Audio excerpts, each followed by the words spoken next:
கும்பராசி. கும்பராசிங்கிறது உங்களுக்கு 2 அதிபதி அதுக்கு. ஒன்று ராகு, இன்னொன்று சனி. சனியை விட ராகுக்கு தான் கும்பராசியில் பவர் அதிகம். ஏன்னா அது ஆட்சி வீடு. அண்டு சனி அங்கே மூல திரிகோண வீடு. இப்போ கும்பராசிலேயே சனி உட்காண்டிருக்கார், வக்ரியாக உட்காண்டிருக்கார். இந்த வருஷம் ஃபுல்லாகவே வக்ரியாக இருக்கார். கும்பராசியில் அவிட்ட நட்சத்திரம் 2 பாதம், சதய நட்சத்திரம் 4 பாதம், பூரட்டாதி 3 பாதம். இந்த அவிட்டம்ங்கிறது செவ்வாய், அண்டு சதயம் ராகு, பூரட்டாதி குரு. இந்த 3ம் கலந்து கட்டி இருக்கு. கும்பராசி பார்த்தீங்கன்னா 2 டைப்பாக இருப்பா. இப்படி இருப்பா, அப்படி இருப்பா. அதாவது மனசில் பொறாமை அதிகமாக இருக்கலாம், சுயநலம் அதிகமாக இருக்கலாம், அண்டு வாக்குவாதம் அதிகமாக இருக்கலாம். தான் சொல்கிறது தான் அடுத்தவா சொல்கிறத காதிலேயே வாங்க மாட்டான், அந்த மாதிரி இருக்கலாம். ஆனால் அதே நேரத்தில் அப்படி எல்லாரையும் ஒட்டு மொத்தமாக நீங்கள் சொல்லிடவும் முடியாது. அதே அப்படி இருக்கிறவாளையே கூட நீங்கள் ஒட்டுமொத்தமாக சொல்ல முடியாது. ஏன் அப்படின்னா அவளுக்கு தர்ம குணம் நன்னா இருக்கும், அதாவது பொறுப்புணர்வு நன்னா இருக்கும்.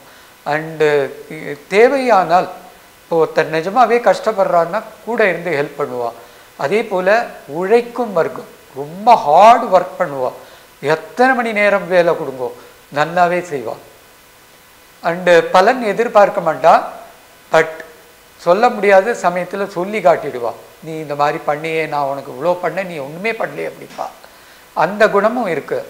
பொறாமையும் கொஞ்சம் இருக்கும், லைட்டாக ஒரு பொறாமை. அது எப்படி என்ன மீறி அவன் எடுத்துட்டுலாம், அவனுக்கு மட்டும் எப்படி நல்லா இருக்கலாம். இதுவும் இருக்குது, தர்ம குணமும் இருக்குது. 2 கலந்து கட்டின மாதிரி இருக்கும். இப்படிப்பட்ட ராசிக்காராளுக்கு, கும்பராசிக்கு இன்னைக்கு சூரியன் புரட்டாசி மாதத்தில் 8ஆம் இடத்துக்கு வருது. ராசிக்கு 8ல் வருது. நம்மளுக்கெல்லாம் 8ஆம் இடம்னாலே ஒரு பயம், மறைவில் இருக்கு. 8ஆம் இடம்னா அஷ்டமம்னாலே ஒரு பயம் வரும். அஷ்டமம்லாம் படுத்தும், கஷ்டம் கொடுக்கும், கஷ்டம் கஷ்டம் கஷ்டம்னு மைண்டில் ஏற்றி வச்சுன்னு இருக்கோம். பட் எல்லாருக்கும் ஒன்று தெரியாது, 8ஆம் இடம்தான் நம்ம குலதெய்வம், 8ஆம் இடம்தான் தெய்வ அனுகூலம். இப்போ அங்கே சூரியன் என்ன பண்ணுறதுன்னா கும்பராசிக்கு அள்ளி கொடுத்துட்டு போகிறது, பயங்கரமாக அள்ளி கொடுத்துட்டு போகிறது. பொறாமையோடு செயல்பட்டால் கூட அதில் ஒரு லாபத்தை கொடுக்கறதா இருக்கு. அதுதான் அதனுடைய தன்மை. சூரியன் 8ல் இருந்து நன்மை செய்கிறது, 2ல் இருந்து ராகு வார்த்தைகளை கொட்டுறது. ரொம்ப கவனமாக இருக்கணும். எந்த பிராமிஸும் பண்ணக்கூடாது, எந்த வார்த்தையும் தவறான வார்த்தைகளை பிரயோகிக்கவே கூடாது. கோபம் வரலாம், பயங்கர கோபம் வரும், பயங்கர குழப்பம் வரும், டென்ஷன் வரும், எல்லாம் வரும். வார்த்தைகளை விட்டா போச்சு, கிடைக்கிற அனுகூலம், தெய்வ அனுகூலம் நின்று போடும். திரும்ப தெய்வ அனுகூலம் இல்லாத 8ஆம் இடமா வேலை செய்யும். ஆக கும்பராசிக்கார அத்தனை பேரும் வேலைக்கு போகிறவா, சொந்த தொழில் பண்ணுறவா, பெண்கள், குழந்தைகள், மாணாக்கர்கள், வயோதிகர்கள், யாராக இருந்தாலும் கும்பராசி இருக்கிறவா வார்த்தைகளில் கவனம் தேவை, நிதானித்து பேசணும். அண்டு தவறான வார்த்தைகள் கூடவே கூடாது, கெட்ட வார்த்தைகள் கூடவே கூடாது, திட்டுறதே கூடாது, சாபம் விடவே கூடாது. யாருக்காவது வயிற்று எரிஞ்சு சாபம் விட்டிங்கன்னா அது உங்களை ரிப்பீட் பண்ணிக்கும். பண்ணவே கூடாது. கோபம் ஆத்திரம் வரும். அந்த ஆத்திரம் வந்தாலும் தெய்வம் நம்ம காக்கணும், அவனுக்கு தேவையான தண்டனையை கொடுக்கணும்னு பேசாமல் இருக்கணும், அமைதி காக்கணும்.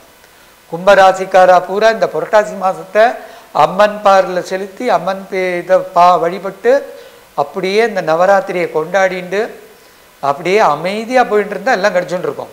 வேலை பார்க்குறவாளுக்கு அரசன் மூலமாக நன்மை, பெரியோர்கள் மூலமாக நன்மை. அரசன்னா நம்ம உடனே ராஜாவுக்கு எங்கே போகிறது? கவர்மெண்ட்டில் வேலை பார்க்குறவாளுக்கு மேலதிகாரிகிட்டேருந்து நன்மை, ப்ரைவேட்டில் வேலை பார்க்குறவாளுக்கு முதலாளிகிட்டேருந்து நன்மை, வீட்டில் இருக்கிறவாளுக்கு வயசானவா மூலமாக ஆசீர்வாதம், ஆன்செஸ்டர் ஆசீர்வாதம்னு சொல்லுவா. இதெல்லாம் கிடச்சின்னு இருக்கும். பயணத்தின் போது கவனம் தேவை. நீங்கள் எங்கே வேணாலும் போங்க, புதுசாக பயணம் போகிறதா இருக்கலாம், அல்லது ஒரு இதுவாக இருக்கலாம், நித்தியபடி பயணமாக இருக்கலாம். எதுவாக இருந்தாலும் 2ல் ராகு 8ல் கேத்து உட்காண்டிருக்கு. விபத்துகள் அதெல்லாம் கொடுக்கறதுக்கு சான்ஸ் நிறைய இருக்குது. பயமுறுத்துறேன்னு நினைக்காதீங்க. கவனத்தை செலுத்தி போனால் ஒன்றும் ஆகாது. ரொம்பலாம் கஷ்டம் வராது. கொஞ்சம் அடிபடுறது வைத்திய செலவுன்னு கொடுத்துட்டு இருக்கோம், அவ்வளோதான். ஏன்னா 6ல் இருக்கிற செவ்வாய் வைத்தியனை கூட்டுண்டு வரும். அதனால ஒரு அடிபட்டுன்றதுன்னா உடனே டாக்டர்கிட்ட போ, அவனுக்கு ஒரு 10 ரூபா கொடு அப்படிங்கிற மாதிரி தான் இருக்கும். ஸோ மருத்துவ செலவுகள் இருக்கிறதுக்கு சான்ஸ் நிறைய இருக்கு. வயோதிகாலுக்கு ஏற்கனவே நாள்பட்ட வியாதிகள் இருந்தால் ஆகார விஷயத்துலையும் கவனமாக இருக்கணும். பாத்ரூம் போகிறது, இங்கே போகிறது, அங்கே போகிறது, அந்த நடக்கிறதுலையும் கவனமாக இருக்கணும். மற்றபடி பெருசாக கெடுதல்கள் இல்லை. பிஸ்னஸ் பண்ணுறவாளுக்கு ஓரளவுக்கு நன்மை. அரசாங்கத்தோட போட்டி போடக்கூடாது, அரசாங்கத்துக்கு எதிராக வேலை செய்யக்கூடாது. அதே போல் பப்ளிக்காக பேசுகிறவா, இந்த சோஷியல் மீடியாவில் பேசின்னு இருக்கவா, கும்பராசிக்காரா மட்டும், மற்ற 12 ராசியில் கும்பராசிக்காரா மட்டும் ரொம்பவே உஷாராக ஸ்டேட்டஸ் போடணும், இது பண்ணணும், கமெண்ட் போடணும் அந்த மாதிரி. ஏன்னா சும்மா விளையாட்டா வார்த்தைகளை தவறாக விட்டால் கூட அது ரொம்ப பாதிப்பை தரும். 4ல் இருக்கிற குரு தவறை திருத்த முயற்சிக்கும். ஆனால் பகை வீட்டில் உட்காண்டிருக்கிறதுனால நீங்கள் கேட்கலைன்னா உங்களுக்கு தண்டனை கிடைக்கும். மற்றபடி கும்பராசிக்கு பெரிய பாதிப்பு இல்லை, வார்த்தைகளில் மட்டும்தான் பாதிப்பு. வருமானம் நன்னா வந்திருக்கும், சேவிங்ஸ் நன்னா வந்திருக்கும், பணத்தை எதில் வேணாலும் முதலீடு பண்ணலாம், சேமிப்பு அதிகமாக இருக்கலாம்.